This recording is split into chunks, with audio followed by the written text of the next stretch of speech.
ஹல்லேலூயா. கர்த்தருடைய நாமம் மகிமைப்படுவதாக. காலை வேளையிலே ஆன்லைன் மூலமாக உங்களுடன் தொடர்பு கொள்வதில் மிகவும் மகிழ்ச்சி அடைகிறேன். நாம் ஜீவனுள்ள ஆண்டவரை நாம் ஒன்றிணைந்து கர்த்தருடைய நாமத்தை மகிமைப்படுத்த போகிறோம். அதற்கு முன்பதாக ஆராதனை ஆண்டுடைய சன்னிதானத்தை நாம் சமர்ப்பித்து கண்களை மூடி செபித்து ஆண்டவருக்கு நாம் முதலிடத்தை கொடுப்போமாக. கண்களை மூடுவோம். கிருபை நிறைந்த தகப்பனே, வானத்தை பூமி உண்டாக்கின உன்னதமான பரலோக பிதாவே, இந்த நாளை எங்களுக்கு தந்ததுக்காய் ஸ்தோத்திரிக்கிறோம். மீண்டும் ஆண்டவரே, ஜீவனுள்ள ஆண்டவரோடு இணைந்து உண்மை ஆராதிக்க தந்த கிருபைகளுக்காய் செபிக்கிறேன். தேவனுடைய பிரசனம் ஆண்டவரே எங்கள் மத்தியிலே கடந்து வருவதாக. இந்த செய்தியை ஆராதனைகளை கடந்து கொள்கிற ஒவ்வொரு மேலும் தேவனுடைய பிரசனம் கடந்து வரும்படியாக செபிக்கிறேன். இந்த ஆராதனை பொருட்படும் எல்லாவற்றிலும் உடைய நாமம் ஒன்றே மகிமைப்படுவதாக. இயேசுவின் நாமத்திலே ஆண்டவரே உங்களுடைய பிள்ளைகளை ஆசீர்வதிப்பதாக. தேவனுடைய அனுக்கிரகம், தேவனுடைய கிருபை, தேவனுடைய பிரசனம் எங்கள் மத்தியிலே கடந்து வருவதாக. எங்களுடைய ஆவி, ஆத்ம, சரீரத்தை உங்களுடைய கரத்தில் வைக்கிறேன். உங்களுடைய நாமம் ஒன்றே மகிமைப்படுவதாக. இயேசு கிறிஸ்துவின் நாமத்திலே ஜெபிக்கிறேன் நல்ல தகப்பனே, ஆமென். நாம் தொடர்ந்து பாடல்கூடாக ஆண்டுடைய நாமத்தை மகிமைப்படுத்தும். முதலாவதாக நாம் ஒரு தமிழ் பாடலை பாடுவோமாக.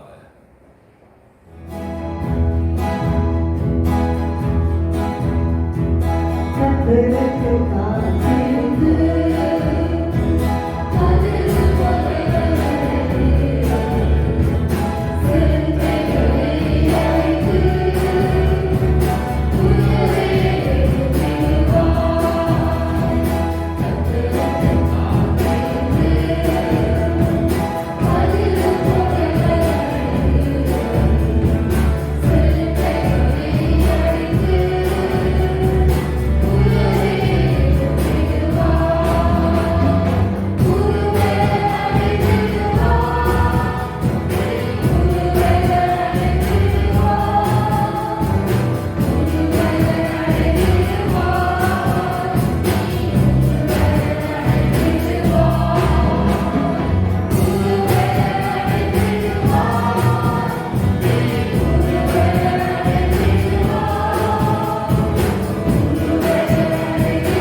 கர்த்தருடைய நாமம் மகிமைப்படுவதாக. යේසුස් වහන්සේගේ නාමයෙන් මහිමට පත් மீண்டும் உங்களுடைய அழகான முகங்களை பார்ப்பதிலே நான் மிகவும் மகிழ்ச்சி அடைகிறேன். නැවත ඔබ දකින්න ලැබෙන එක සතුටුයි. நாம் இம்மட்டுமாய் நாம் பாடி கர்த்தருடைய நாமத்தை மகிமைப்படுத்தினோம். මෙතෙක් වෙලා අපි ගායනා කරමින් දෙවියන් වහන්සේගේ නාමයෙන් මහිමට පත් சில நிமிடங்கள் நாம் கர்த்தருடைய வார்த்தை தியானிக்கும்படியாக கடந்து செல்ல இருக்கிறோம். අපි දෙවියන් වහන්සේගේ වචනය මෙනෙහි කරමු. ஹல்லேலூயா. හalleluya. திருப்பிக் கொள்வோம். ஏசாயா தீர்க்கதரிசியின் புத்தகத்திலே 40ஆம் அதிகாரம் 31ஆம் வசனத்தை வாசிக்கிற நேரத்திலே தயவு செய்து வசனத்துக்கு செவி சாய்க்கும்படியாக அன்போடு கேட்டுக்கொள்கிறேன். යෙසායා 40 වෙනි පරිච්ඡේදයේ 31 වෙනි පදය. ஏசாயா தீர்க்கதரிசியின் புத்தகம் 40ஆம் அதிகாரம் 31ஆம் வசனம். கர்த்தருக்கு காத்திருக்கிறவர்களோ புது பலன் அடைந்து கழுகுகளைப் போல செட்டைகளை அடித்து எழும்புவார்கள். அவர்கள் ஓடினாலும் இளைப்படையார்கள், நடந்தாலும் சோர்ந்து போவார்கள். නමුත් ස්වාමීන් වහන්සේ ගැන බලා සිටිනෝ තමන්ගේ සවිය අලුත් කරගන්නෝය. ඔහු රාජාලින්ෙන් පියඹා නගින්නෝය. ඔහු දුවන්නෝය. ඒත් වෙහෙස නොවෙති. ඔහු ඇවිදින්නෝය. ඒත් ක්ලාන්ත නොවෙති. ஆகையால் இந்த நாட்களிலே கர்த்தர் எங்களுக்கு கொடுத்திருக்கிற ஒரு பயிற்சி என்னவென்றால் கர்த்தருக்காக காத்திருக்க வேண்டியது அவசியமாயிருக்கிறது. දෙවනාසේ අපිට කියා දෙනවා උන්වහන්සේ තුල රැඳී සිටින උන්වහන්සේ තුල බලා සිටින්න කියලා. ஏன் நானும் நீங்களும் கர்த்தருக்காக காத்திருக்க வேண்டும்? ඇයි අපි උන්වහන්සේ දිහා බලාගෙන ඉන්න ඕනේ? ஆண்டவருக்காக நானும் நீங்களும் காத்திருக்கிற நேரத்திலே புது பலன் அடைவோம் என்று சொல்லப்படுவதை நாம் பார்க்கிறோம். අපි දෙවියන් වහන්සේ දිහා බලා සිටීමෙන් අපි අලුත් සවියක් ලබා ஏன் ගන්නවා. ஆண்டுடைய பிள்ளை புது பலன் அடைய வேண்டும்? ඇයි දෙවියන් වහන්සේගේ දරුවෝ අලුත් සවියක් ලබා ගන්න ඕනේ? கழுகுகளைப் போல செட்டைகளை அடித்து எழும்புவார்கள் என்று சொல்லப்படுவதை நாம் பார்க்கிறோம். රාජාලින් මෙන් ඔන් පියඹා නගිනෝය කියලා කියනවා. கழுகு எல்லா பறவைகளிலும் உயர்ந்த இடத்திலே பறக்கக்கூடிய ஒரு பறவை என்று நாம் பார்க்கிறோம். රාජාලියා කියන්නේ අනිත් පක්ෂීන්ට වැඩිය උසස් ස්ථානවලට පියාඹන්න පුළුවන් පරවියෙක්. பாவத்தில் இருந்து எங்களை தெரிந்து கொண்டதன் ஆண்டுடைய திட்டம் அந்த உயர்ந்த உன்னத ஸ்தானத்தில் எங்களை அழைத்து செல்லும்படியாக. උන්වහන්සේව තෝරගත්තේ උසස් ස්ථානවලට නගින පිණිස. அப்படி என்றால் இந்த காலை வேளையிலே நானும் நீங்களும் எப்படி அந்த உயர்ந்த ஸ்தானத்துக்குள்ளே கடந்து செல்வது? කොහොමද අපි උසස් ස්ථානවලට යන්නේ? அந்த உயர்ந்த ஸ்தானத்துக்கு நாம் கடந்து செல்ல வேண்டுமானால் நானும் நீங்களும் பலன் அடைய வேண்டியது அவசியமாயிருக்கிறது. අපි ඒ උසස් ස්ථානට යන්න ඕන නම් අපි අලුත් සවියක් ලබා ගන්න අවශ්‍යයි. ஆகையால் அன்று ஆண்டவர் எடுத்துக்கொள்ளப்பட முன்பதாக சீஷர்களுக்கு கொடுத்த கட்டளை காத்திருங்கள் என்று சொல்லி. උන්වහන්සේ ගෝලයන්ට කිව්වා රැඳී සිටින්න කියලා. ஏன் நானும் நீங்களும் காத்திருக்க வேண்டும்? ඇයි අපි උන්වහන්සේ දිහා බලාගෙන ඉන්න அப்போஸ்தலர் අවශ්‍යයි? 1:8 நாம் பார்க்கிறோம். අපි ක්‍රියාපොතේ පළවෙනි පරිච්ඡේදය 8 වෙනි පදයේ பரிசுத்த ஆவி உங்களிடத்தில் வரும்போது நீங்கள் பலன் அடைவீர்கள். සුද්ධාත්මයන් වහන්සේ නුඹලා තුරට ආවට පස්සේ නුඹලා අලුත් සවියක් ලබනවා. நானும் நீங்களும் கர்த்தருடைய சமூகத்திலே காத்திருந்து ஆண்டுடைய உன்னத பலத்தை தரிப்பித்துக் கொள்ள வேண்டும். අපි උන්වහන්සේ දිහා බලා සිටීමේ අලුත් සවියක් ලබා ගන්න ஏன் අවශ්‍යයි. உன்னத பலத்தை நாம் தரிப்பித்துக் கொள்ள வேண்டும்? ඇයි ඒ අලුත් සවිය අපි ලබා ගන්න ඕනේ? இந்த பூமியிலே வரக்கூடிய எல்லா அந்தகாரத்தின் இருளின் ஆவிகளை முறியடித்து கர்த்தருக்காக எழும்பி பிரகாசிக்கும்படியாக. අපි දෙවියන් වහන්සේ තුල රැඳී සිටීමේ යක්ෂයාගෙන සියලු පරීක්ෂාවල වලින් අපිට ජය ගන්න පුළුවන්. இதற்காக கர்த்தர் இப்பேற்பட்ட ஒரு பயிற்சியை முழு உலகத்திலுமே கர்த்தர் கொடுத்தார் என்று நாம் பார்க்கிறோம். මේ වගේ දේවල් එන නිසා තමයි උන්වහන්සේ අපිට හොඳ පාඩම් මේ දවස්වල උගන්වන්න සිටින්නේ. அநேக நேரங்களில் நாம் ஆண்டுக்குள்ளாக வேகமாய் ஓடிக்கொண்டு போன முடிய கர்த்தருடைய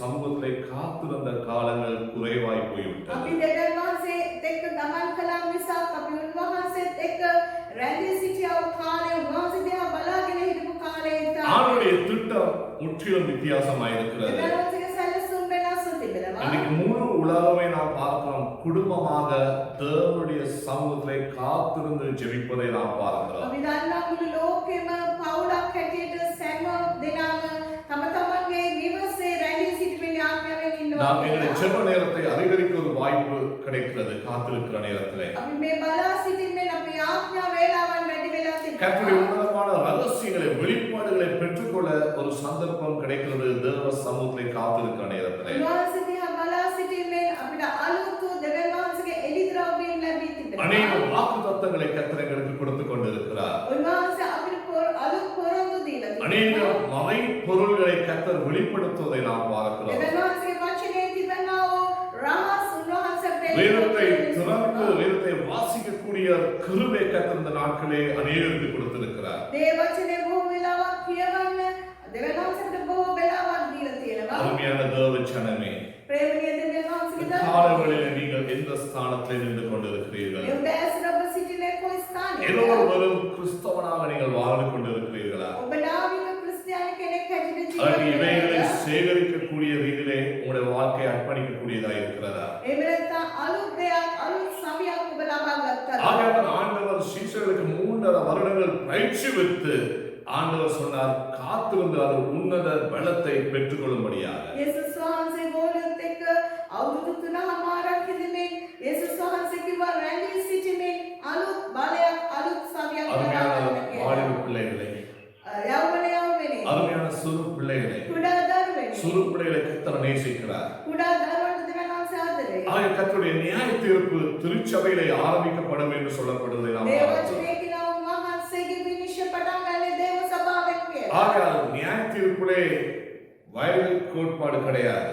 ඒ විනිශ්චයේදී කුඩා දරුවන් ලොකු අය කියලා නැහැ. ஆகையால் சிறியவர்கள் பெரியவர் என்று கிடையாது. පුංචි අය ලොකු අය කියලා නැහැ. ஒவ்வொருவரும் கர்த்தருடைய நியாய தீர்ப்பிலே நிற்க வேண்டியது அவசியமாக இருக்கிறது. හැම කෙනෙක්ම උන්වහන්සේගේ විනිශ්චාසනයේදී ඉදිරිපත් நானும் වෙනවා. நீங்களும் தேவ சமூகத்தினுடைய நேரங்காலங்களை செலவழிப்போம். ඔබත් මමත් දෙවියන් වහන්සේගේ අභිමුඛය අපි எங்களுடைய වේලා செவ நேரத்தை நாம் அதிகரிப்போம். අපේ ආඥා எங்களுடைய வேத வாசிப்பை நாம் அதிகரிப்போம். අපේ ආඥා කාලය හා அவனுடைய சத்தத்தை கேட்கத்தக்கதாக ஒரு நேரத்தை நாம் அமைத்துக் கொள்வோம். දේව වචනේ ඇහුම් කන් දෙන්න අපි කාලය ලබා ගනිමු. கர்த்தருக்கு காத்து இருக்கிறவர்களோ புது பலன் அடைவார்கள் என்று சொல்லப்படுவதை நாம் பார்க்கிறோம். ස්වාමීන් වහන්සේ දිහා බලාගෙන ඉන්න අය අලුත් සවියක් ලබා ගන්නවා කියලා උන්වහන්සේ වචනේ. அவர்கள் ஓடினாலும் இளைப்படையார்கள், நடந்தாலும் சோர்ந்து போக மாட்டார்கள். ඔහු දුවන්න ඔය ඒත් වෙහෙස නොවේති. ඔහු Yes. ඇවිදින්න ඔය ඒත් කලන්ත නොවේති. ஏசாயா தீர்க்கதரிசி 49ஆம் அதிகாரத்தை 23ஆம் வசனத்திலே பார்க்கிறோம். கர்த்தருக்காய் காத்து இருக்கிறவர்கள் ஒருபோதும் வெட்கம் அடைய மாட்டார்கள் என்று சொல்லி. උන්වහන්සේගේ වචනේ කියනවා ස්වාමීන් දිහා බලා සිටින කවුරුවත් ලැජ්ජාවට වෙන්නේ නැහැ. கர்த்தர் இந்த கடைசி நாட்களே உங்களை என்னை தெரிந்தெடுத்திருக்கிறார், வெட்கப்படுத்தும்படியாக அல்ல. උන්වහන්සේ තෝරගත්තේ ලැජ්ජාවටපත් කරන්න නෙවෙයි. எங்களுக்காக ஒரு இடத்தை கர்த்தர் ஆயத்தம் செய்திருக்கிறார். උන්වහන්සේ උදෙසා ස්ථානයක් පිළිදෙල ஒருவேளை කළා. கர்த்தருடைய வருகை இந்த நாளில் இந்த நிமிடத்தில் இருக்குமானால் உங்களுக்கு தலை நிமிர்ந்து சொல்ல முடியுமா, நான் ஆயத்தம் என்று சொல்லி. අද දවසේ උන්වහන්සේගේ ඊම තිබෙනවා අපිට කියන්න පුළුවන් යේසුනේ මම සූදානම් කියලා. இரண்டு கரங்களை வைத்து சொல்ல முடியுமா, நான் குற்றம் இல்லாத ஒருவனாய் நிற்கிறேன் என்று சொல்லி. ඔබට කියන්න පුළුවන් මම නිවැරදි මිනිහෙක් කියලා. நான் ஆயத்தமாய் இருக்கிறேன் என்று சொல்லி. ස්වාමීනි මම සූදානම්. அல்லாவிட்டால் உங்களுடைய குற்ற உணர்வு உங்களை பின்தொடர்ந்து வந்து கொண்டிருக்கிறது. ඔබේ හෘද සාක්ෂිය ඔබ ගැන වැරදි කියනවද? நாம் நீங்களும் ஆயத்தமாகுவோம். අපි සූදානම් වෙමු. கர்த்தருடைய சமூகத்தை நாம் காத்திருப்போம். දෙවියන් වහන්සේ எங்களுடைய ஆவி, ஆத்மா, சரீரத்தை ஆண்டவருக்கு அர்ப்பணிப்போம். අපේ ආත්මේ ශරීරේ ප්‍රාණය இருக்கிற උනන්දුනා. இடத்துல நாம் ஜெபிப்போம். ஆண்டவரே, என் வாழ்க்கையை நீர் பொறுப்பிடும் ஆண்டவரே. ස්වාමීනි මගේ ජීවිතය ඔබ වහන්සේ බාර ගන්න. நான் காத்திருந்து உடைய உன்னத பலத்தை பெற்றுக்கொள்ள நான் ஆயத்தமாய் இருக்கிறேன். අපි රැඳී සිටින උන්වහන්සේ දිහා බලමින් பரிசுத்த ஆவி உங்களிடத்தில் வரும் பொழுது நீங்கள் கர்த்தருக்காக எழுப்பி பிரகாசிக்க போகிறீர்கள். ශුද්ධාත්මය වහන්සේ ලැබුවට පස්සේ ඔබ උන්වහන්සේ වෙනුවෙන් නැගිටි බබලෙන්න உங்களுக்கு යනවා. விரோதமாய் எழும்பக்கூடிய எந்த ஒரு ஆயுதமும் வாய்க்காம போகும். ඔබට විරුද්ධව නැගිටින කිසි දෙයක් සඵලවන්නේ உங்களுக்கு නැහැ. விரோதமாக எந்த சூழ்ச்சிகளை திட்டங்களை எழுப்பினாலும் அவர்களை கர்த்தர் முறியடித்து போடுவார். ඔබට විරුද්ධව නැගිටින ක්‍රියා කරන සියලු සතුරන් දෙවියන්සේ විනාශ இதற்காக කරනවා. இயேசு சிலுவையிலே ஜெயம் கொண்டார். ස්වාමීන් වහන්සේ මේ இதற்காகவே இயேசு சிலுவையிலே மரித்தார். උන්වහන්සේ කුරුසියේදී இதற்காகவே இயேசு எங்கள் மத்தியிலே உலாவிக் கொண்டிருக்கிறார். උන්වහන්සේ ඔබ මැද සිටිනවා. நானும் நீங்களும் சேவிக்கிற ஆண்டவர் ஜீவன் உள்ளவர். උන්වහන්සේ ජීවමාන. எழுப்பி பிரகாசிக்கும்படியாக கர்த்தரைகளை தெரிந்து கொண்டார். නැගිටින බබලෙන් උන්වහන්සේ முழு உலகமே பயந்து கொண்டிருந்தாலும், මුළු ලෝකෙම බය වුණා. முழு உலகமே தலைகீழாய் மாறினாலும், මුළු ලෝකෙම වෙනස් වුණා. கர்த்தர் தம்முடைய பிள்ளைகளை ஆயத்தப்படுத்திக் கொண்டிருக்கிறார். උන්වහන්සේ තමන්ගේ දරුවන් ලෑස්ති කරමින් நானும் நீங்களும் ஆயத்தமா ඔබත් මමත් ලෑස්ති கர்த்தருடைய කරමු. வருகையிலே போவதற்கு උන්වහන්සේගේ අභිමුඛයේ රැඳී සිටිනවද? ஆகிய சரீரத்தில் எங்களுக்கு அநேக போராட்டங்கள் இருக்கலாம், අපිට බොහෝ පොරබැඳීම් තිබෙනවා. அநேக தேவைகள் இருக்கலாம், අවශ්‍යතා அநேக பலவீனங்கள் இருக்கலாம். බොහෝ අඩුපාඩුකම් තියෙනවා. உங்களோட வாழ்க்கை நீங்கள் ஆண்டவருக்கு அர்ப்பணிக்கிற நேரத்தில் වෙනස්ව බාර වෙන විට கர்த்தரோட பிரச்சனைக்கு ஒரு முற்றுப்புள்ளியை வைக்க வேண்டும். ඔය ප්‍රශ්නෙට அவரே උන්වහන්සේ ஆதியும் அந்தமாயிருக்கிறார். උන්වහන්සේ පටන් ගන්න හාය அவரே අවස්ථාව. இருக்கிறவரும் இருந்தவரும் வரப்போற உன்னதமான தேவனாயிருக்கிறார். උන්වහන්සේ සිටියාව සිටිනාව එන්නව තැනක உங்களை ஆசீர்வதிக்கிற தேவனாயிருக்கிறார். ඔබ ආශිර්වාද කරන තැනක காலையில் பிரச்சனைகள் எவைகளா இருந்தாலும் பரவாயில்லை, මේ උදෑසන ඔබේ ප්‍රශ්නය මොන වුණා இருக்கிற இடத்துல இயேசுவே என்று நீங்கள் உச்சரிக்கிற நேரத்திலே ඔබ යේසුනි කියලා හඳ ගසනවා. கர்த்தர் உங்கள் மத்தியிலே ஒரு அற்புதத்தை செய்ய காத்திருக்கிறார். වෙනස් ඔබට ආශිර්වාද කරන්න நாம் யாரும் வேண்டிப்பாங்க. අපි හැම කෙනෙක්ම සිටිනවා. எங்களுடைய கரங்களை தேவ சன்னிதானத்தை நாம் உயர்த்துவோம். දැත් ඔස්සවමු. எங்களுடைய கண்களை மூடிக்கொள்வோம். අපි ඇස් වසාගන්නේ. உங்களோட பிரச்சனைகள் எவைகளா இருந்தாலும் ඔබේ ප්‍රශ්න මොන වුණා? அந்த பிரச்சனையை ஒரு பக்கத்தில் வைத்து விடுங்க. ඒ ප්‍රශ්නෙට පැත්තක තියලා இயேசுவே உங்கள் உள்ளத்திலே வாழும் என்று சொல்லுங்க. ස්වාමීනි වාසුට එන්න. இந்த வாழ்க்கை நான் உமக்கு சொந்த லட்சியம் ஏற்றுக்கொள்ளத்தக்கதா இந்த வாழ்க்கையை அர்ப்பணிக்கிறேன். ස්වාමීනි මාගේ ජීවිතයට බාර කරනවා.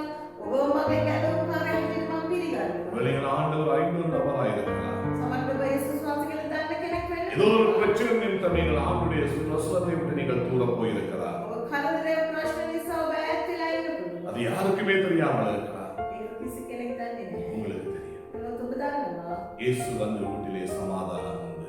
යේසුස් වහන්සේ ආපු නිවසේ இயேசு வந்து සමාදානය வீட்டிலே තියෙනවා. சுகம் உண்டு. යේසුස් වහන්සේ ආපු இயேசு வந்து නිවසේ வீட்டிலே விடுதலை உண்டு. යේසුස් වහන්සේ ඉන්න නිවසේ සමාදානය තියෙනවා. கர்த்தர் கண்ணீரை துடைக்க ஆயத்தமாயிருக்கிறார். ස්වාමීන් වහන්සේ කතා කරන யாரும் செய்து கர்த்தருடைய சமூகத்தை ஜெபிக்குமா? கரங்களை உயர்த்தி நாம் ஜெபிக்கலாம். சிறு பிள்ளைகள் நீங்களும் கரங்களை உயர்த்தி வாலிய பிள்ளைகள் இது ஒரு சந்தர்ப்பம். உங்களுடைய கரங்களை ஆண்டவருடைய வாழ்க்கையை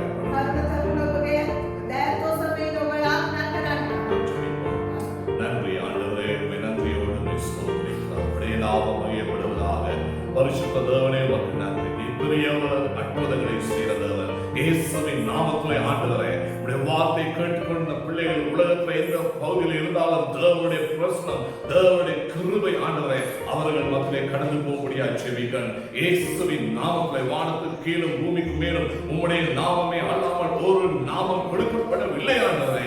இயேசுடைய நாமத்தில் மாத்திரமே எங்களுக்கு விடுதலை உண்டு, சுகம் உண்டு, வெற்றி உண்டு, ஜெயம் உண்டு ஆண்டவரே. இந்த காலவெளியிலே உம்முடைய வார்த்தையை கேட்டுக்கொண்டிருக்கிற வாழ்க்கையிலே எப்பேற்பட்ட பிரச்சனையாயிருந்தாலும் ஆண்டவரே ஊழியக்காரர் என்ற ரீதியிலே இயேசுவின் நாமத்திலே அதிகாரத்தோடு நான் ஜெபிக்கிறேன் ஆண்டவரே. அவருடைய பிரச்சனைகள் எவைகளாயிருந்தாலும் அந்த எல்லா கட்டுகள் முறியடிக்கப்படுவதாக, எல்லா சாதங்கள் முறியடிக்கப்படுவதாக, எல்லா வறுமைகள் தரித்திரங்கள் முறியடிக்கப்படுவதாக, எல்லா இருளின் கட்டுகளை தேவன் இயேசுவின் நாமத்திலே உம்முடைய பிள்ளைகளை இந்த காலை பொழுதிலே விடுதலை செய்யும்படியாக ஜெபிக்கிறேன். தேவனுடைய பிரசனம், தேவனுடைய அக்கினி, தேவனுடைய கிருபையானவரே அவருடைய இல்லங்களை மூடிக்கொள்வதாக, அவருடைய உள்ளங்களை நிரப்பும்படியாக ஜெபிக்கிறேன் ஆண்டவரே. இயேசு அந்த வீட்டிலே சமாதானம் உண்டு என்று சொன்னதே போல ஆண்டவரே, இந்த நாடிலே ஆண்டவரே உம்முடைய பிள்ளைகளை நீர் தொடுவதாக, அவர்களோடு இடைப்பட்டுக் கொண்டிருப்பதற்காக ஜெபிக்கிறேன் ஆண்டவரே. ஆசீர்வதியும் ஆசீர்வதியும் ஆண்டவரே. டாக்டர்ஸால் கைவிடப்பட்ட வியாதிகள், மனுஷால் புறக்கணிக்கப்பட்ட பிரச்சனைகள் இவைகளாயிருந்தாலும் ஆண்டவரே இந்த நிமிடம் ஆண்டவரே அந்த பிரச்சனைகளுக்கு என் தேவன் பதில் கொடுப்பதாக ஆண்டவரே. நீர் யெகோவா ராஃபாவா இருப்பதற்காக ஜெபிக்கிறேன் ஆண்டவரே. உம்முடைய மகிமை விளங்குவதாக, உம்முடைய பிரசனம் விளங்குவதாக ஆண்டவரே. உம்முடைய பிள்ளைகளை ஆசீர்வதியும் ஆண்டவரே. இயேசு கிறிஸ்துவின் நாமத்தில்